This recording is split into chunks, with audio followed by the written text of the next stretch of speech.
April 1st, 1946, 76 years ago. 159 people lost their lives on this island that day, that morning, that moment. 24 of them were ours. Today is also about overcoming that loss and that fear and that chaos of the day. We have three special guests that were present on that day, April 1st, 1946, 76 years ago. So today, in our presence and with our voice in unity,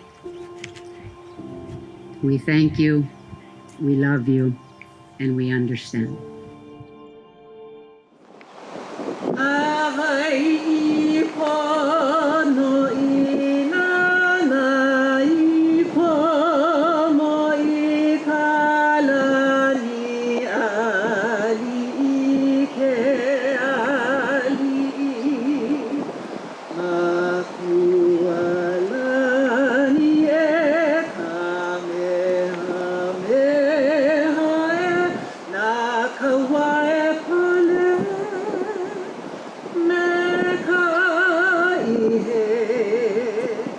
Come here every year.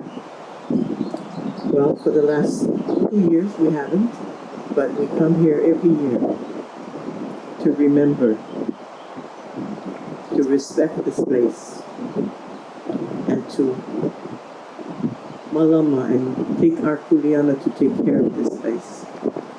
Let us do remember, respect, and accept our responsibility. Look at this place. This is our home. This embraces us. Many people who come here for the first time, they feel it. And they tell me there's something about that place that embraces them. Look at the messages on the kiosk. Students before you came and helped us paint this, while our Hawaiian Civic Club worked on the messages that's in there. The monument. I say the priest at Laupahoehoe took it upon himself because someone told him, "Where am I going to go to remember my son?" So he went from camp to camp to camp and solicited funds. Then he went to see Mr. Ueno. "This is what I have. Can you make a monument?" And Mr. Ueno put that monument together. It takes all of us to care for anything. Yeah. It takes all of us to remember and share our stories. So you, the next generation, you have Kuleana. For all the stories we share with you, you share to others, the next generation below you. So for me, it's my Kuleana to take care of my name because I represent her. And all of you, remember, when you leave your home, you not only represent yourself, you represent your parents, your siblings, generations before you, and generations to come. All I want to say is please love this place like the three of us love it. That's why we come. We come and share things with you. We want you to love it as much as we do. Okay. Love you all. Thank you. I was only 5 years old at the time. Yeah. I turned 6 in May, and this event happened in April. So I was in kindergarten at the time, and our kindergarten was the civic center that you see by the post office. and that's where our class was. And as I say, I was 5. My mother was a postmaster at Laupahoehoe post office. So, like they said, we walked from home, which was up Pualai, and walked. She was walking to work, and I was walking to school.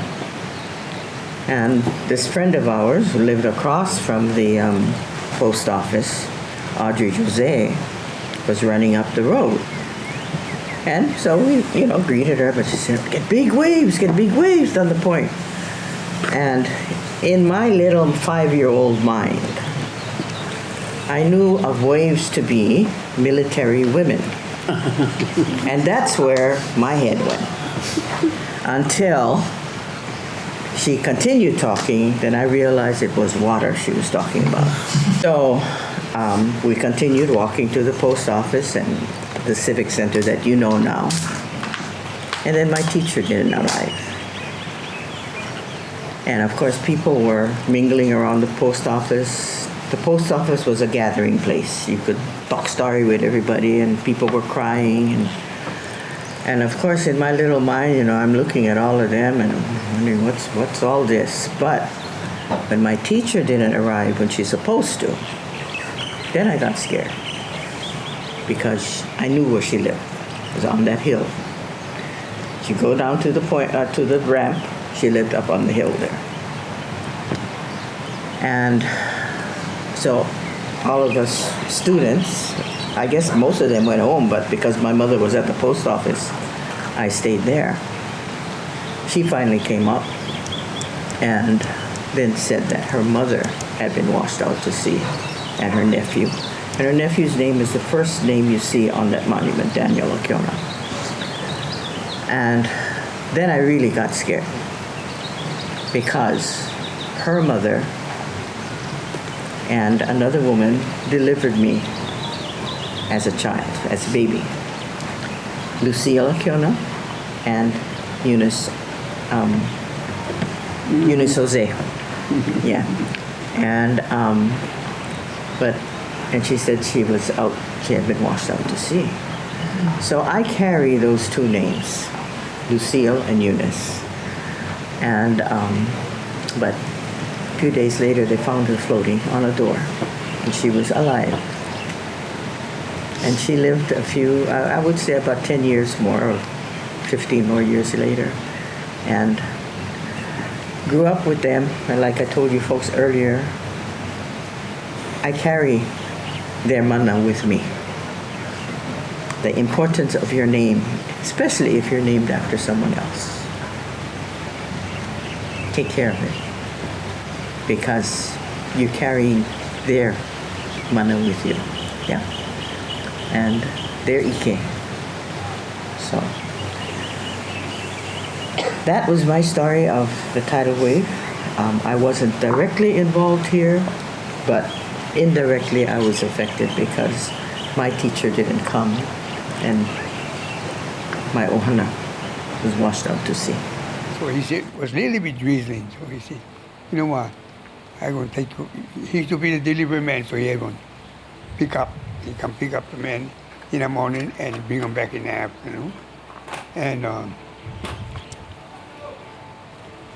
so my dad said, you know what, looks like the weather is getting bad.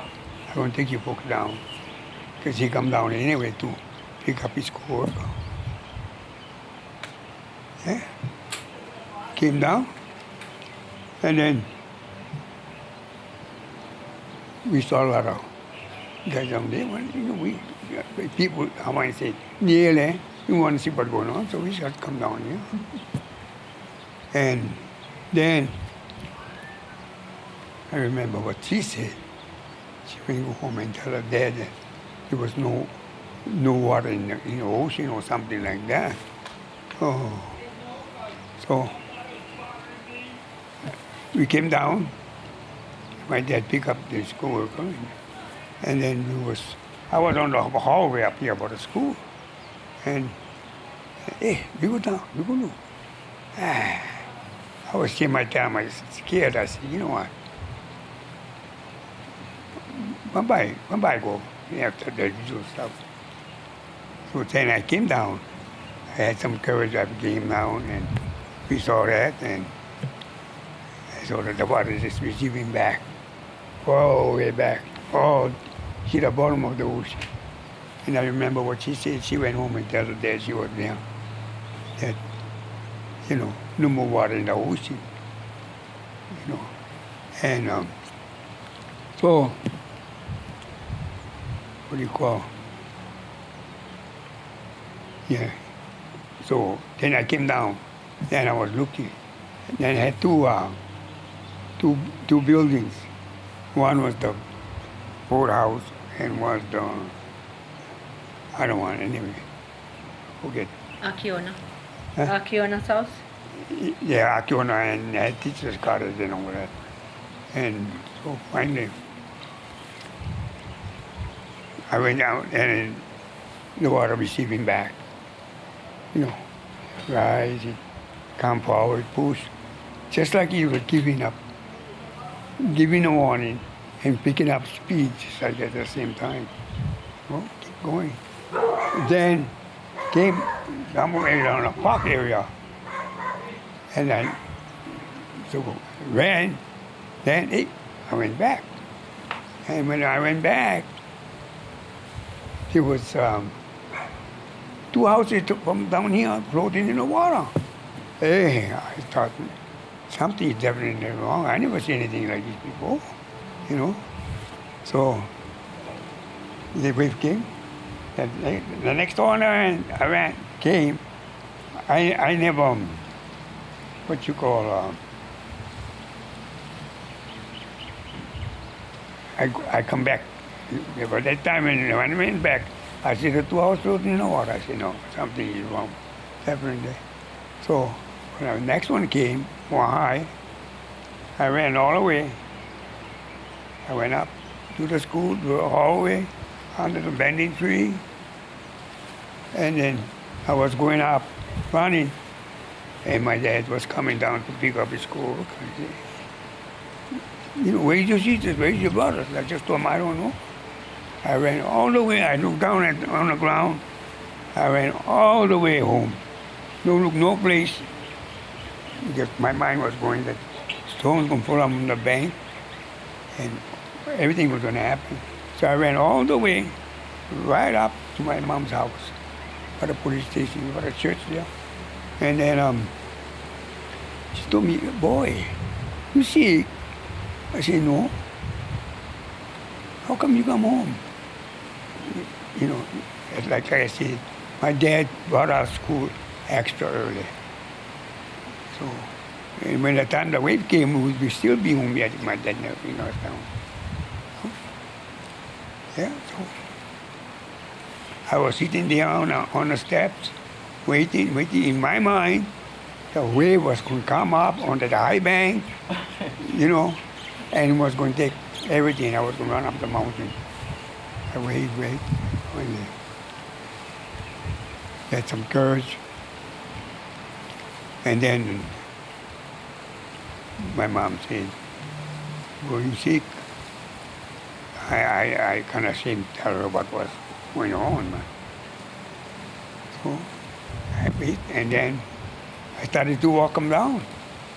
I had the courage, I came down, and then a lot of these old people was coming down the Poly Road there, and they told me, something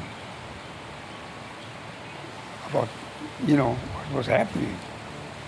So I was walking, come down, old Japanese ladies and men was going up.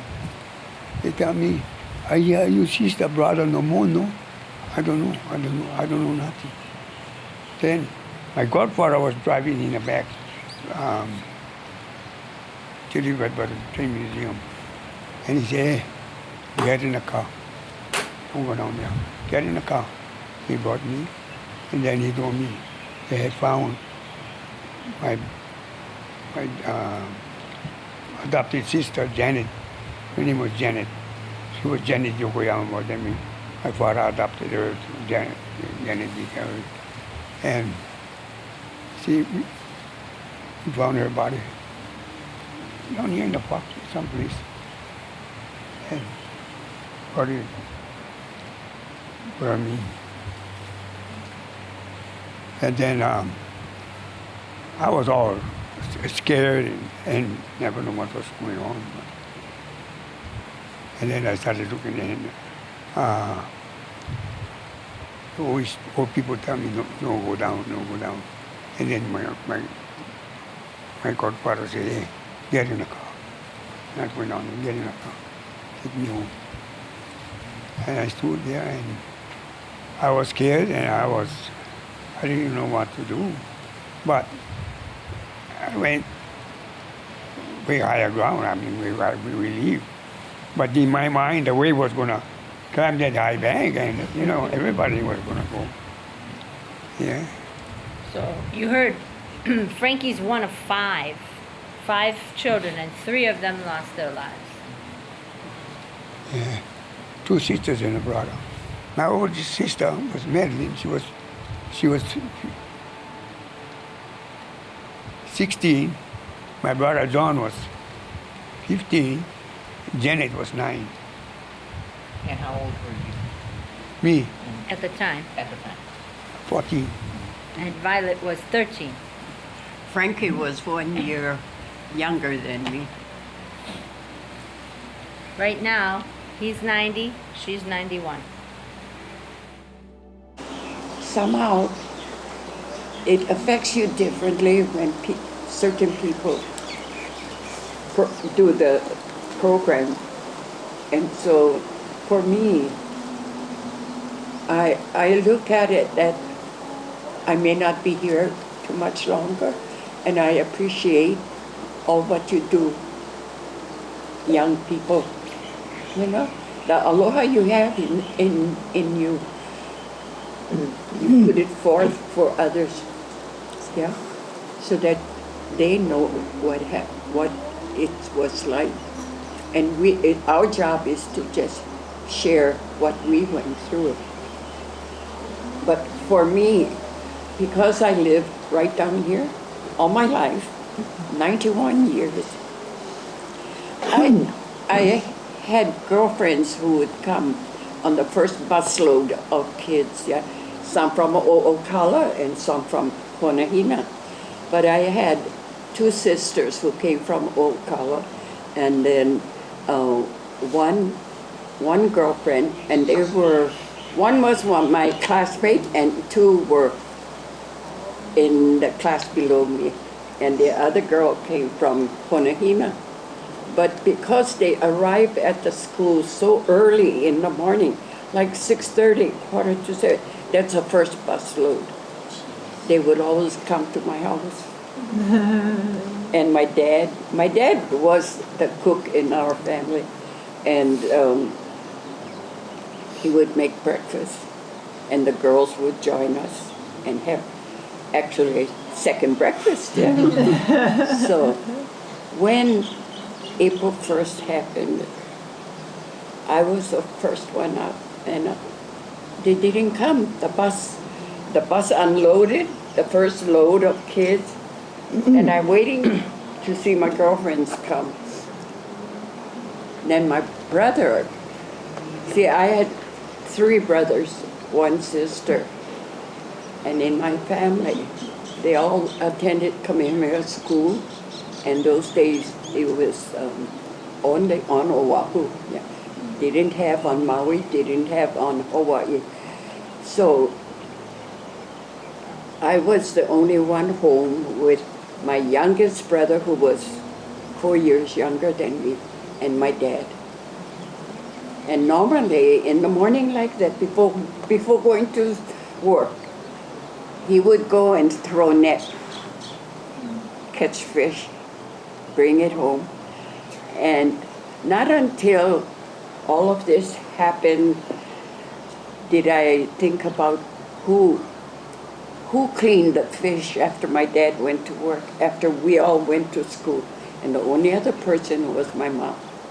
And so I think she got stuck doing that job. Yeah. But yeah, and so that's how my morning started. waiting for my girlfriends to come to the house. Then when when my brother Wilfred woke up, I told him, try to look, brother. All our friends, all our classmates are going down the beach. And my house is the second one, second red house. And I had a picture window and, A bench? well, seats. Seats right in front yeah. of it. And I was sitting on and watching out our friends, and we're not supposed to. It was against school rules. Once you get to the school grounds, you're not supposed to leave. It's against the rules. But here they were from school. They were all coming down to the beach. And we couldn't understand why, because we couldn't tell how bad the ocean was that day. And so I told my brother, please pack me on the back of our bicycle and let's go see what's happening down the beach. And that's the only way we were safe. My dad was still sleeping. It was a morning where he didn't want to go, he didn't have to go to the beach. So my brother packed from my house all the way to the entrance of the ramp. And we stopped right there. And the kids were just all lined up all the way over here. And of course, I couldn't tell the teachers' cottages if they were out of their buildings or not. Then I think the first wave must have happened already. We didn't see it. But I just thank my Heavenly Father, you know, instinct just told me something was really, really bad going to happen. So we didn't even hang around. I told my brother, we need to go home, wake up Daddy, and tell him what we saw. There was no water. And this is unheard of. And we had never, in our school books, they never talked about tidal waves. And even till now, I don't understand, because that is history. Supposed to teach from small time. And so he packed me back to our house. I went to wake my dad up, and I told him, Daddy, you know something is really, really wrong. There's no water down the beach. And you know, my dad, thankfully, he didn't have to come down and see for himself. He just listened to our story. And I told him, we need to get out of here, Dad. You better change your clothes. And we went to get the car keys, and just like that, he listened and he believed what we saw was a bad thing. And so we got into our car, and as he was reversing, we had to be very, very careful, because by that time the children were on the road running over. So it was the second wave had happened already. And as we drove up the road, we stopped by Branco's house, and three of us in the car, and we turned around, and we saw the third wave. And that is my memory of the tidal wave, you know. About 30 feet high. That's what we saw. So my dad couldn't drive fast because of the children running on the road, getting away from the water. It's where the only place we could park was in the yard of the church that you see now. There was the Japanese church, and so we parked there. And this used to be our main road, yeah, Frankie. Hilo side and Waipunalei side, that's how we called it. Behind the Jodo Mission, you see that big gate that says no trespassing or whatever? That was the old highway. That's not the old road, that was the highway at the time. Okay? The main, That went from Because Hilo to remember, there Kola. was a train going where the highway is today. Where our modern day highway that we use every day, that was the train track, right? And then the road, the highway, to get anywhere on the coast, came down here first and then went up Waipunalei side, the side we were using. so we had two choices, yeah, but we parked there and then we walked right up here. And on this old road, it's all stone walls. And that's where we stayed almost all day, watching.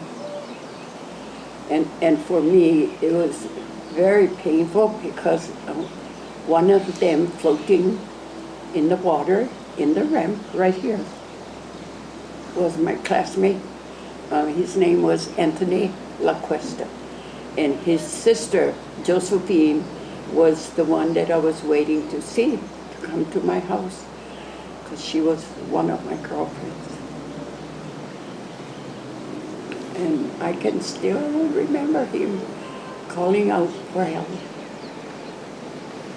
It was bouncing in the water, and it was really, really rough, yeah. Rough ocean. And so we couldn't do anything else but just stay there. And I can remember our classmates, and you know, those days they don't wear slippers, go to school, it's all barefooted. And they start from Papa'aloa and yeah, Kehalani, Kihalani, oh, barefooted. Kapehu, all came down here. And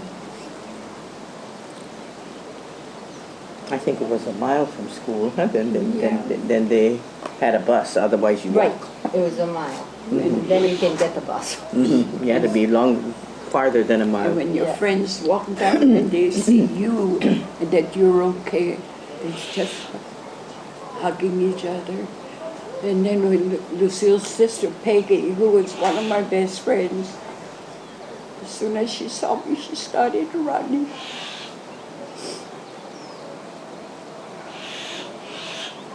Antiquia's family and our family, close. Peanut butter and jelly. In fact, her younger brother married my sister, just above me.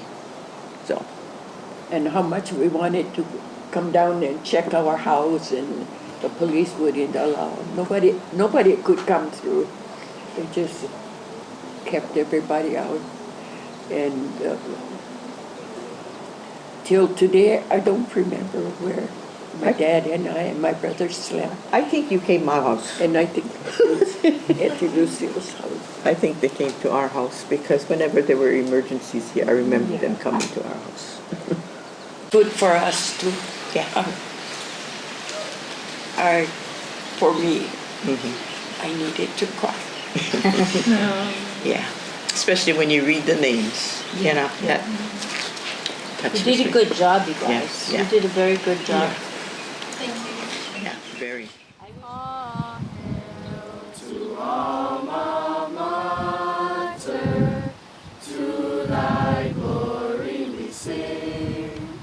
All hail to Laupahoehoe, now let our voices ring, where dashing waves meet sloping plains, the blue and gold our high school claims.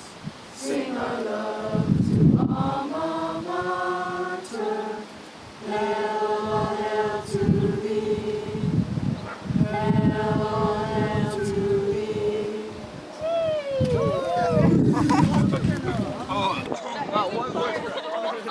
I love when we did it. We never cracked. I thought my voice was gonna give out. forgot. You guys That's better Tao.